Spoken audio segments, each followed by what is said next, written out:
Assalamualaikum warahmatullahi wabarakatuh. Bismillahirrahmanirrahim. Alhamdulillahi rabbil alamin. Allahumma salli wa sallim ala Sayyidina Muhammadin wa ala ali Sayyidina Muhammad. Ini amin ya rabbal alamin.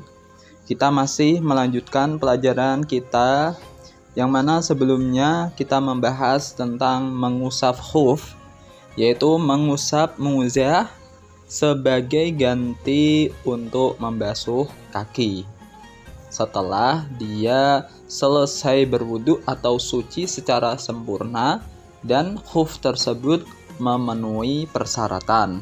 Kemudian masa aktif khuf juga berbeda. Bagi orang yang mukim atau orang yang di rumah itu cuma sehari dan semalam. Namun bagi orang yang musafir atau bepergian, waktunya sampai 3 hari 3 malam. Nah, kemudian yang kita bahas di sini wal asi bis safari. Halaman 48. Wal asi adapun orang yang maksiat bis safari dalam perjalanan. Orang yang bermaksiat ketika dia melakukan perjalanan, wal haimu dan orang yang pergi tanpa tujuan. Orang pergi tanpa tujuan.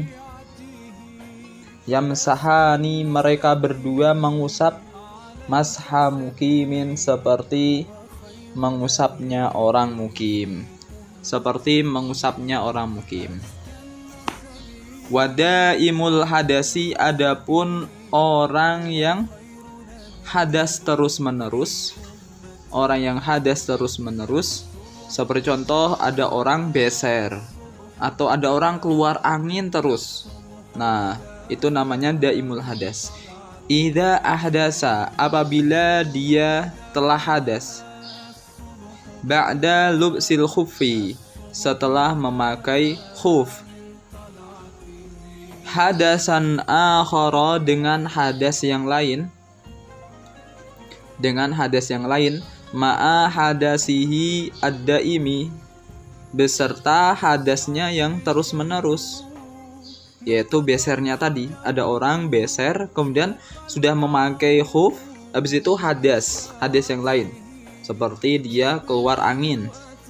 Qabla ayyusalli bih sebelum ia melakukan sholat. Sebelum dia melakukan sholat bihi dengannya, dengan hadas yang daim tadi. Sholat apa? Fardon berupa sholat fardu. Fardon sholat fardu. Yamsahu maka dia mengusap. Wa yassabihu makana yassabihuhu dan dia niat untuk diperbolehkan sesuatu yang diperbolehkan wudu. Apa yang diperbolehkan ketika kita sudah wudu? Yaitu bisa sholat, bisa membaca Al-Quran, memegang Al-Quran, dan lain sebagainya. Lau baqiya apabila masih tetap tuhruhu kesuciannya, tuhruhu sucinya, wudunya tadi. Alladzi labisa alaihi khuffaihi kesucian yang telah ia pakai saat mengusap khuf, yang suci yang telah ia gunakan saat dia memakai khuf. Wa huwa yaitu apa itu yang diperbolehkan untuk sesuatu yang diperbolehkan berwudu. Wa huwa yaitu al-fardun salat fardu, wa nawafilu dan salat sunnah, sunnah. Berarti cukup sekali aja. Berbeda kalau orang yang normal. Orang yang normal itu apa? Orang yang tidak beser. Satu wudu bisa digunakan untuk beberapa sholat fardu yang lain. Namun kalau orang beser cukup satu aja. Falau shola bituhrihi, lalu apabila dia sholat, falau shola, lalu apabila dia sholat bituhrihi menggunakan sesuci, menggunakan bersuci, fardon, dengan sholat fardu, qabla ayyuhditha, sebelum ia hadas. Sebelum ia hadas, bagaimana? Masaha maka mengusap, masaha maka ia mengusap, wastabaha dan niat untuk diperbolehkan an-nawafila menjalankan sholat sunnah fakot saja, menjalankan sholat sunnah saja. Nah, kalau kasusnya ketika dia wudhu, habis itu sudah melakukan sholat, setelah sholat dia malah hadas, kan beser tadi hadas, atau hadas yang lain.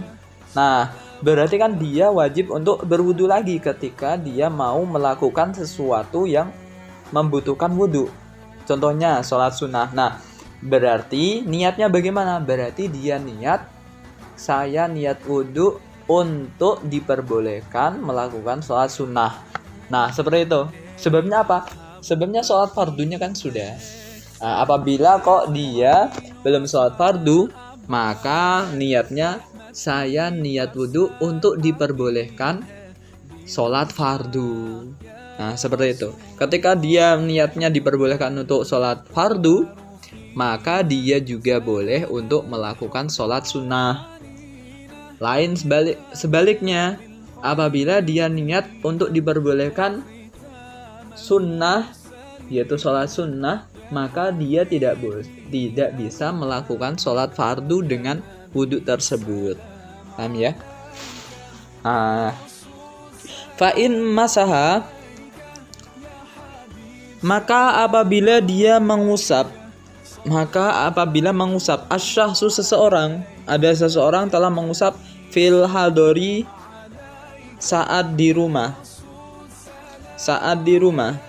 thumma safaro, kemudian dia pergi melakukan perjalanan, au masaha, atau dia telah mengusap fis safari, saat dalam perjalanan,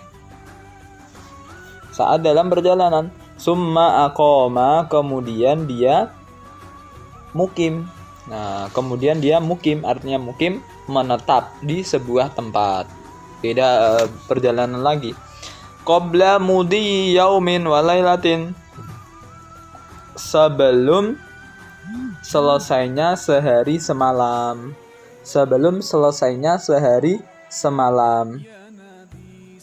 Maka bagaimana? Kita kan sudah tahu bahwasannya kalau orang mukim, orang di rumah itu aktif mengusapnya itu cuma sehari semalam. Kalau orang musafir itu 3 hari 3 malam. Nah, kasusnya ini ada orang perjalanan belum sehari semalam, dia malah sudah mukim, nginap di hotel semisal selama 3 hari semisal. Nah, otomatis kan ini dia statusnya berubah, yang awalnya dari musafir menjadi mukim. Atau semisal dia mukim, habis itu mau melakukan perjalanan. Nah, maka berarti statusnya dari mukim menjadi musafir. Lantas bagaimana kalau kasusnya seperti itu?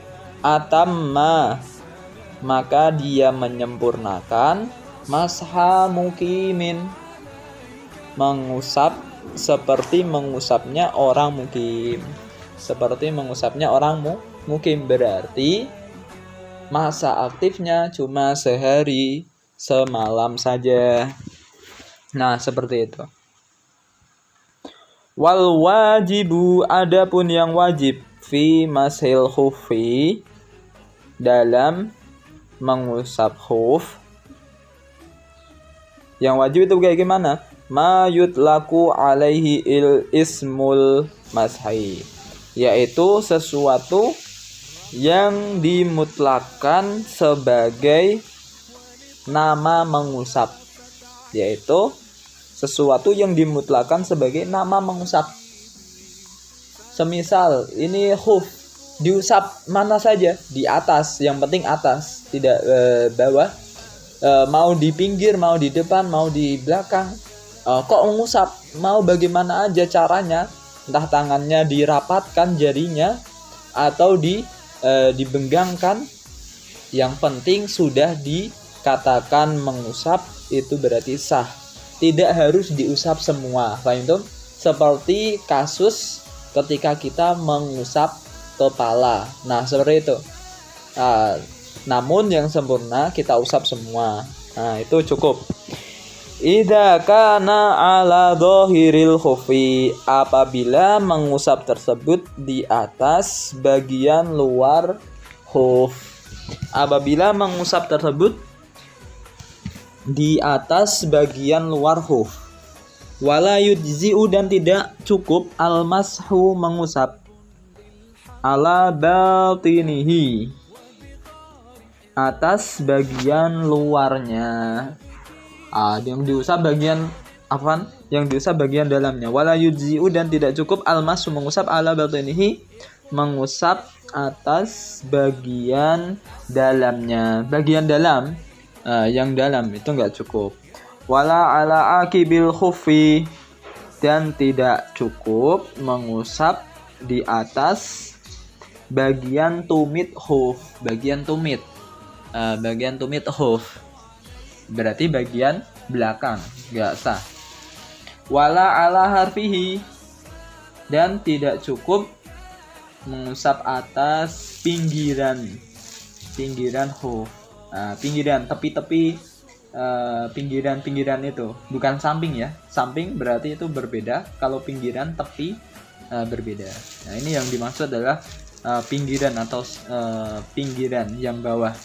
Wala ala asfalihi, dan tidak cukup atas bagian bawahnya. Seperti itu.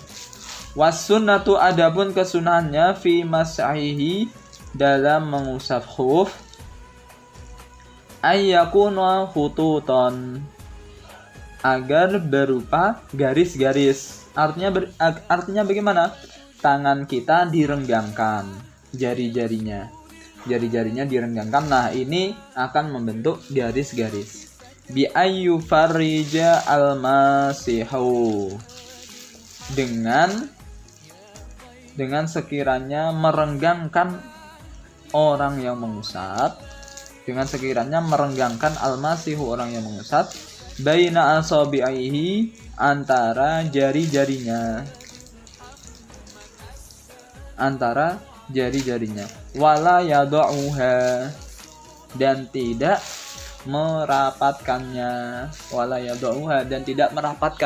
merapatkan jari-jari. Nah, itu tata cara mengusap khuf. Nah, sekarang kita membahas sesuatu yang membatalkan mengusap khuf. Bagaimana? Wa yabatulu, dan batal al-mashu, mengusap alal khuffaini, atas dua khuf, muzah khuf, bisalah sati asya'a, sebab tiga perkara.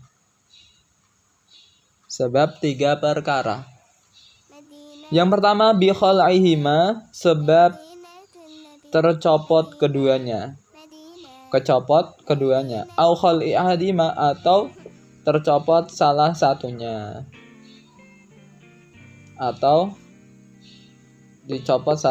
awin khila'ihi, atau tercopot dengan sendiri. Bedanya kalau khala'i itu dicopot, berarti apa? Ada orang yang melakukan. Kalau inkhila itu tercopot, artinya dengan spontan, tidak ada orang yang mencopot. Au khurujil khufi, atau keluarnya khuf an solahiyatil mashi, dari layaknya untuk diusap, dari kelayakan diusap. Nah, contohnya kata harukihi, seperti bedahnya khuf, bedah atau sobek. udah rusak, khufnya udah rusak. Nah, itu yang pertama, yaitu kecopot, baik disengaja ataupun tidak sengaja. Nah, itu yang pertama, intinya itu. Yang kedua, wangkido'il muddati, dan habis waktunya, habis waktu. Berarti orang mukim sehari semalam, kalau orang musafir 3 hari 3 malam. Wa fi ba'din nusakhi, dan dalam sebagian redaksi mengatakan muddatil mashi. Nah, kalau yang awal tadi kan al-muddah begitu kan? Kalau ini mengatakan muddatil mashi, waktu mengusap. Nah, min yaumin wa lailatin, yaitu sehari semalam, limukimin, untuk orang mukim, orang yang di rumah. Wa salasatila ayyamin bilayaliha, dan 3 hari 3 malam, limusafirin, bagi orang musafir. Nah, kemudian yang terakhir, wa bi'urudi ma yujibul husla, dan sebab timbulnya sesuatu yang mewajibkan mandi. Sebab timbulnya sesuatu yang mewajibkan mandi. Contohnya, orang tersebut kajinabatin, seperti jinabat, orangnya mimpi basah. Au haidin, atau haid, orangnya haid, berarti kan dia wajib mandi. Au nifasin, atau nifas. Nah, nifas juga. Lila bisil khufi, bagi orang yang memakai khuf. Nah, jadi kesimpulannya, boleh kita tidak membasuh kedua kaki saat kita berwudu dengan cara dia memakai khuf setelah bersuci semuanya. Paham? Setelah bersuci, kakinya sudah dibasuh, habis itu dipakai. Nah, untuk wudu berikutnya, dia cukup untuk mengusapnya. Dimulai dari kapan? Dimulai dari saat dia hadas. Itu, saat dia hadas, dia mau wudu. Nah, ketika dia wudu, mengusap.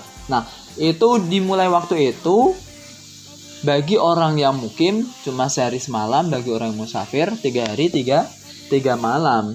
Nah, ketika khuf tersebut memenuhi kriteria tersebut, berarti boleh untuk diusap. Nah, nanti ketika membasuh atau mengusap khuf itu bisa batal atau bisa rusak, yaitu disebabkan 3 faktor. Yang pertama, yaitu khufnya tercopot, kecopot. Kedua, habis waktunya. Dan yang terakhir, timbulnya sesuatu yang menyebabkan orang tersebut untuk mandi, seperti halnya jinabat, haid, ataupun nifas. Dengan seperti ini, kita sudah mengetahui kemungkinan ini bisa kita praktekkan. Atau semisal ada saudara yang sakit, semisal dia butuh untuk menggunakan seperti kaos kaki, tapi kaos kaki dengan syarat tidak tembus air ya, dan harus kuat, tebal, itu boleh disamakan seperti khuf. Atau pakai sepatu. Kalau kita camping atau kita perjalanan, sepatu yang menutupi mata kaki, yang tebal, tidak tembus air, itu juga bisa kita praktekkan. Kita wudunya dengan cukup mengusap khuf atau sepatu tersebut. Nah, dengan seperti ini, semoga ilmu ini menjadi manfaat, bisa kita amalkan sehingga kita mendapatkan pahala dan ridha Allah Subhanahu wa ta'ala. Wallahu a'lam bishawab. Assalamualaikum warahmatullahi wabarakatuh.